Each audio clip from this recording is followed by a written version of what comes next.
اور رسول اللہ صلی اللہ علیہ وسلم کے بارے میں ابن اساکر میں جب رسول اللہ صلی اللہ علیہ وسلم معراج کی رات آسمان پہ گئے تھے تو حضرت آدم نے جبریل امین سے پوچھا تھا یہ کون ہے، تو انہوں نے کیا لفظ کہا تھا؟ آخر ولدکم من الانبیاء، تم آپ کی بیٹوں میں سے جو آخری نبی آنا یہ وہ ہے. یعنی جبریل امین کا عقیدہ، اللہ نے جو عقیدہ نازل کیا، رسول اللہ صلی اللہ علیہ وسلم نے فرمایا آنا آخر الانبیاء، میں آخری نبی ہوں.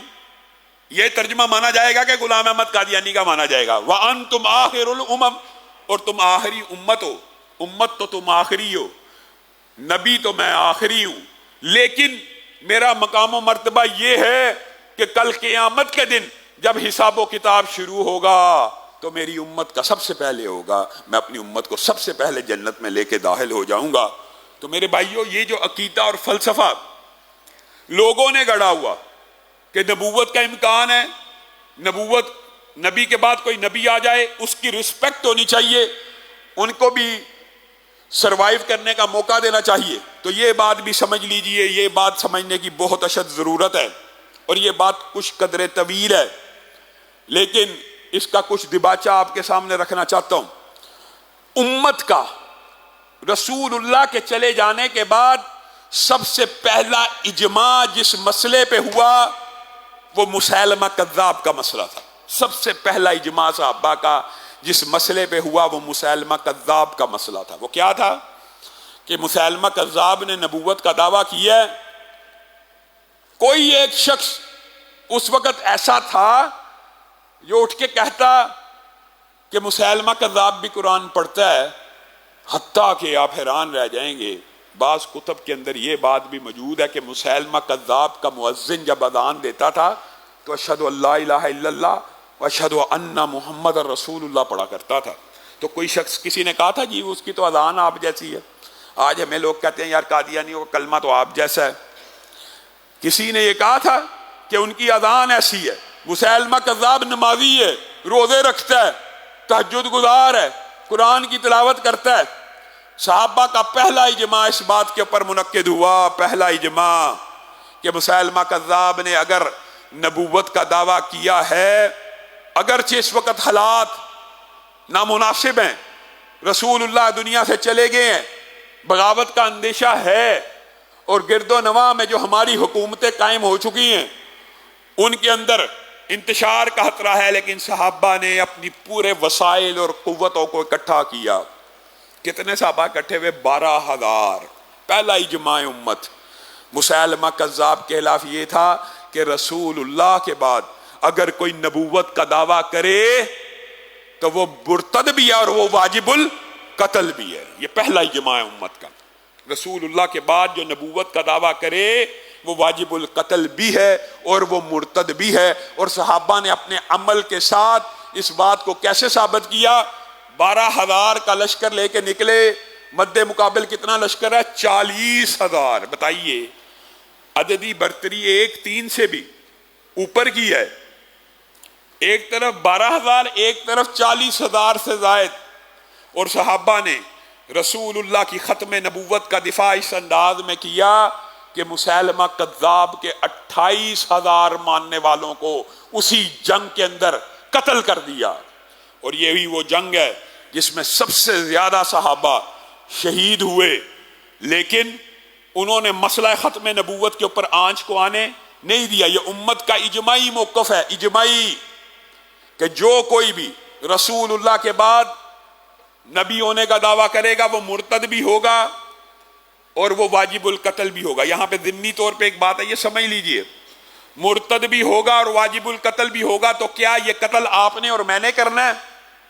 اسلامی ریاست نے کرنا ہے. یہ ذمہ داری اسلامی حکومت اور ریاست کی ہے کہ وہ تحقیق کرے یا ان کو جلا وطن کرے. اور یاد رکھیے قادیانیوں کے ساتھ جو وجہ اختلاف ہے وہ بھی یہی ہے کہ قادیانیوں کو ہم اقلیت نہیں سمجھتے، اس لیے کہ کوئی قادیانی بچہ بھی جب پیدا ہوتا ہے، جب وہ بالغ ہوتا ہے تو کلمہ پڑھتا ہے اور اس کے بعد وہ رسول اللہ کی نبوت کا انکار کر دیتا ہے. قادیانیوں کو پاکستان کے اندر اقلیت اس وقت سمجھا جائے گا جب پاکستان کے آئین اور قانون کے مطابق وہ اپنے آپ کو کافر تسلیم کریں گے، غیر مسلم کم از کم تسلیم کریں گے۔ آئین میں لکھا ہے غیر مسلم ہے، آئین میں لکھا ہے مسلمانوں سے کوئی تعلق نہیں ہے، قانون میں لکھا ہے۔ اب آپ ایمانداری سے بتلائیے گا، عام فہم ایک جھٹکی مثال آپ کو دیتا ہوں۔ ایک برانڈ ہے، مثال دینے کے لیے کہہ رہا ہوں، اس کی حقیقی تطبیق مت کیجئے گا۔ ایک برانڈ ہے، پیپسی ہے۔ پیپسی والے کو کیا غرض کوئی آرسی کولا بیچے، کوکو کولا بیچے، مکا کولا بیچے، پکولا بیچے، گورمے کولا بیچے؟ پیپسی والوں کو کوئی ٹینشن ہے؟ لیکن اگر گورمے کولا والا، مکا کولا والا اپنے اوپر پیپسی کا سٹیکر لگا کے بیچنا شروع کرے تو بیچنے دے گی کمپنی؟ کوکو کولا کا سٹیکر لگا کے کوئی جیلی بوتل بیچنا چاہے بیچنے دے گی کمپنی؟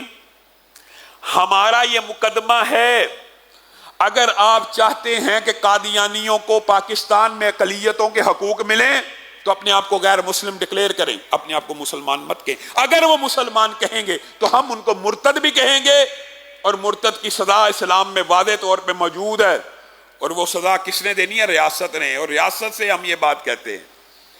آپ بتلائیے کہ آپ نے قانون اور آئین میں یہ لکھ دیا یہ کافر ہیں، وہ اپنے آپ کو کہتے ہیں ہم مسلمان ہیں، کیا وہ آپ کے قانون اور ریاست کے ساتھ مخلص ہو سکتے ہیں؟ اللہ کی قسم، قادیانی مر تو سکتا ہے، پاکستان کے ساتھ مخلص نہیں ہو سکتا۔ وجہ وہ پاکستان کو اپنے خلاف ایک ریاست سمجھتا ہے کہ دنیا کی واحد ریاست ہے جہاں پہ ہمیں کافر ڈکلیئر کر دیا گیا ہے، سب سے پہلی ریاست ہے جس نے ہمارے کفر کے اوپر مہر لگائی ہے۔ ایک ملک کے آئین اور قانون نے انہیں کافر ڈکلیئر کیا، وہ پاکستان کے مخلص ہو سکتے ہیں؟